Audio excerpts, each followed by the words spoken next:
සුබ දවසක් වේවා හැමෝටම. ඔන්න අද කිරි ටොපි හදාගන්න විදිහ තමයි කියලා දෙන්න යන්නේ. ඉතින් කිරි ටොපි කියන්නේ ගොඩක් අයට වර්ධින කෑමක්. හරි පදමට ලිපෙන් අයින් කරගන්න බැරි වුණාම මේක එක්ක බොල්ට වෙනවා. එහෙම නැත්නම් කල් වෙනවා. ඉතින් ඔන්න අද වීඩියෝ එක බලනවා නම් ඔයාලටයි කවදාවත් වර්ධින්නේ නැතුව කටේ තියවිලා එන නියම රසට නියම පදමට කිරි ටොපි හදාගන්න අමාරු වෙන්නේ නැහැ. ඉතින් අපි එහෙනම් බලමු කොහොමද මේ කිරි ටොපි එක හරියටම හදාගන්නේ මොනවද ඕන වෙන්නේ කියලා. මෙතන මම සුදු සීනි වලින් ග්‍රෑම් 500ක් අරගෙන තියෙනවා. ඒ වගේම එලකිරි ලීටරයක් අරගෙන තියෙනවා. අට එලකිරි හෝ ෆ්‍රෙෂ් මිල්ක් ගන්න පුළුවන්. මෙතන ඉනිසැලට දෙකක් සීනි මේස හැන්දක් එක කොටු කරලා අරගෙන තියෙනවා. ඒ වගේම බටර් හෝ මාගරින් මේස හැන්දක් අවශ්‍ය වෙනවා. අපි යමු කොහොමද හදාගන්නේ කියලා බලන්න. මුලින්ම අපි කිරි ටොපි එක තුනී කරගන්න ට්‍රේ එක ලෑස්ති කරලා තියාගන්න ඕනේ. මොකද ඒක හදිස්සියේ කරන්න බෑ. ඔයා හදාන්න පටන් ගන්න කලින් ට්‍රේ එක ලෑස්ති කරලා ඒ වගේම ඒක තුනී කරගන්න අවශ්‍ය කරන ස්පොපියල එකක් හරි එහෙම නැත්නම් කෙසෙල් කොළ කෑල්ලක් හරි මෙන්න මේ විදිහට ලෑස්ති කරලා තියාගන්න.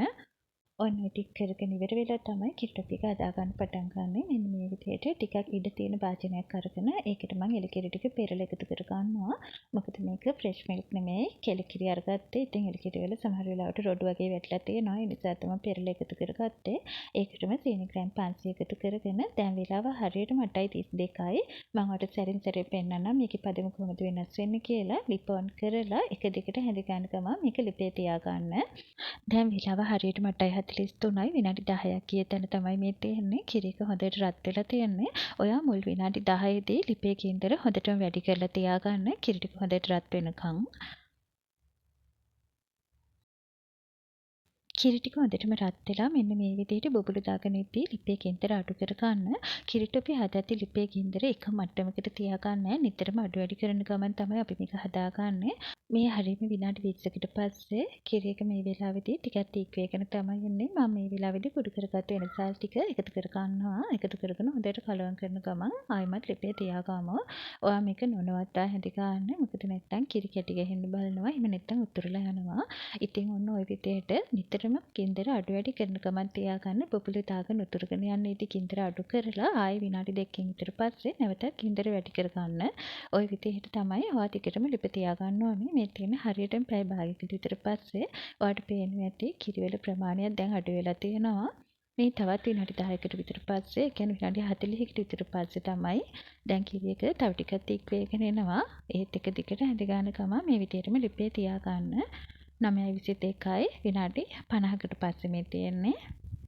ඔන්න දැන් කිරි එකේ පාට ටිකක් වෙනස් වෙගෙන ගොඩක්ම තික් වේගෙන එනවා කිරි එක.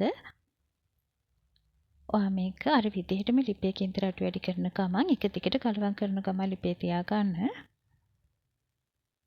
මේ විදිහට කිරි එක හොඳට මුපු වෙගෙන ඉද්දී මම මේකට බටර් වෙලි මේස හැන්දක් එකතු කර ගන්නවා.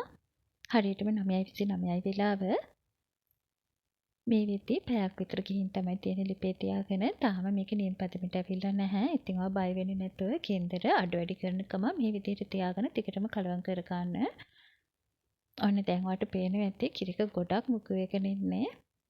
මේ වෙලාවේදී වෙන කිසිම වැඩක් කරන්න එපා. අනිවාර්යෙන් මේක ගැන හොඳ අවධානයෙන් ගින්දර අඩු වැඩි කරන ගමන් ලිපේ තියාගන්න.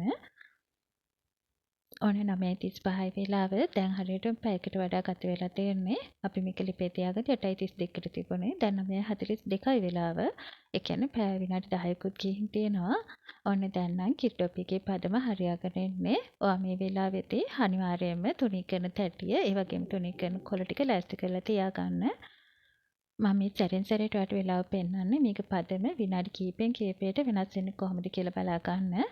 දැන් ඔයාලට පේනවා ඇති මේක සුදු පාටට බබළු දානවා. ඒ වගේම තමයි වැලි වැලි වගේ ගතියක් වෙලා තියෙනවා. ඔන්න දැන් අපේ පදම හරි ගිහිලා තියෙන්නේ.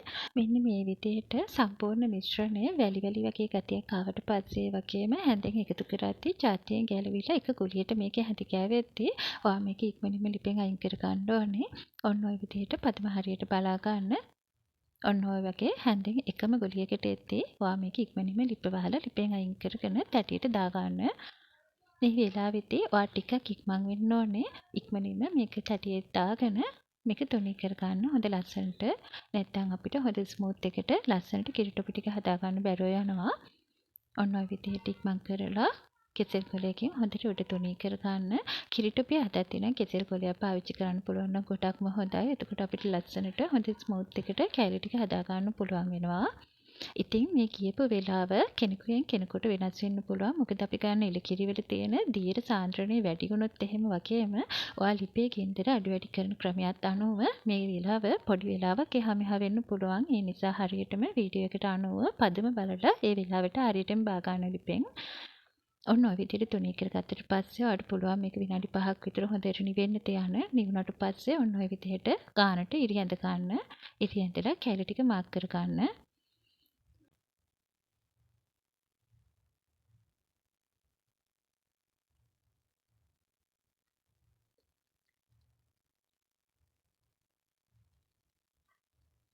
මේ ප්‍රමාණ වලින් අරගත්තාම කිරිටොපි කෑලි 50ක් විතර කපා ගන්න පුළුවන්. මේ කිරිටොපි කෑල්ල ටිකක් ඝනකමට තමයි මම හදාගෙන තියන්නේ. ඉතින් ඔන්න ඔය විදිහට ඉරි ඇඳගෙන ඔයාලට පුළුවන් මේක පැයක් විතර නිවෙන්න තියන්න. ගලව ගන්න හදිස්සි වෙන්න එපා. මේක ගොඩක් ඉක්මනට ගල් වෙන්නේ අපි මේ නියම පදමට ලිපෙන් අයින් කරගත්තු නිසා. ඉතින් බය නැතුව ඔන්න ඔය විදිහට හදලා තියාගෙන පැයකින් විතර පස්සේ ඔයාලට පුළුවන් මෙන්න මේ විදිහට කෑලි ටික අයින් කරගන්න. ඉතින් හරිම පදමට කටේ දී වෙලා යන පදමට තමයි අපි මේ කිරිටොපි ටික හදාගත්තේ. කොච්චර තිබුණත් මේක කල් වෙන්නේ නැහැ. හපා ගන්න අපහසු වෙන්නේ නැහැ. අතින් කඩලා ගන්න පුළුවන්. හරි පදමට තමයි මේ විදිහට ඔයාලට කිරිටොපි ටික හදා ගන්න පුළුවන් වෙන්නේ. ඉතින් ඔන්න දැන් බය නැතුව කිරිටොපි ටිකක් හදා ගන්න පුළුවන්. එහෙනම් තවත් වටින ප්‍රයෝජනවත් රෙසිපි එකකින් ඉක්මනින් මෙනකන් ගිහින් එන්නම්. රසවත් කිරිටොපි ටිකක් ඔයත් හදලා රස බැලුවොත් මටත් කමෙන්ට් එකකින් කියන්න. එහෙනම් ඉතින් සුබ දවසක් හැමෝටම සතුටින් පරිස්සමෙන් ඉන්න.